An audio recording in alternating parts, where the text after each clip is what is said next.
problem. Yeah, the big fat problem is that we don't talk about body diversity in DEI. I asked hundreds of people, and then I also asked my followers on Instagram. I have 50,000 followers on Instagram. Have you seen DEI including fat acceptance? And at that time, not a single person said yes. The day after I put that post up, someone was like, yeah, I have. And I was like, what? This is bananas. And the reason for that is, this is why I think people are not considering it, is because we don't have full legal protection. So fat folks, for the most part, are allowed to be fired, are allowed to be paid less, are allowed to be denied housing solely because of their body size, outside of a few places in the US. And so because it's not part of the protected classes that we see in, you get the statements in HR saying we protect people who, of these identities. Body size is very rarely mentioned because legally in a lot of places it's not considered. That is changing. The second thing is that people say, well, if you don't like it, just become thin. And so the presumption that you can just diet yourself into not experiencing exclusion, which is an attitude that a lot of people have. And it's an attitude that I had for most of my life. I was like, if only I can become thin, then I'll, have Brad Pitt calling up my phone and money's going to rain down from the sky and I'll always be happy and all this type of stuff. And desperately tried for most of my life to become thin so that I would not experience all of the harmful things that you experience as a fat person. And when I did become smaller, I was never thin, I wasn't, Brad Pitt never called me up. Money never rained down from the sky.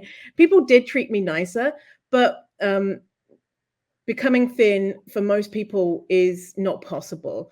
And we don't want to say, hey, to stop experiencing oppression or discrimination, you should change your identity. We want to say, we respect, accept you and love you no matter your body size, no matter your identity.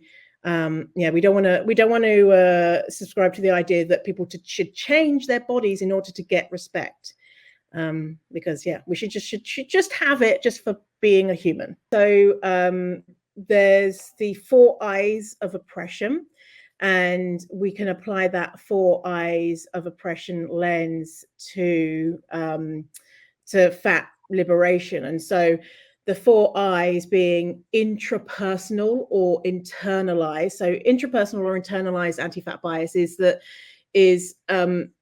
belief that you hold about fatness, the way that you perceive yourself. So I am a bad person because I have a fat body, or if you're in a smaller body, I'm a good person because I have a smaller body. The next level, so that's the tip of the iceberg. The next level is interpersonal, and interpersonal is the beliefs that other people hold about fatness and how they treat you because of those beliefs. So if you're someone in a bigger body, it's the people, getting paid less and people not wanting to be with you, or you being denied from all of those things that I mentioned before. So, or people making fat jokes, or with the interpersonal, if you live in a smaller body, it's how you view people in bigger bodies.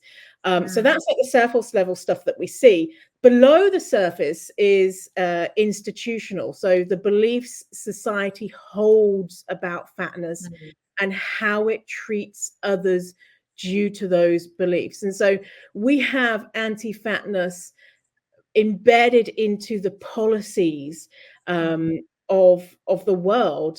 For example, that you're not allowed to access IVF treatment unless you're a certain size. You're not allowed to adopt children unless you are a certain size. That's institutional anti-fat, because who says that a fat person cannot be an amazing parent? Like, who says that it's appropriate to deny people surgery because of their size? A lot of times it's based on old science, and people don't even look at it because they say, of course, fat people are unhealthy or, morally bankrupt or whatever it is.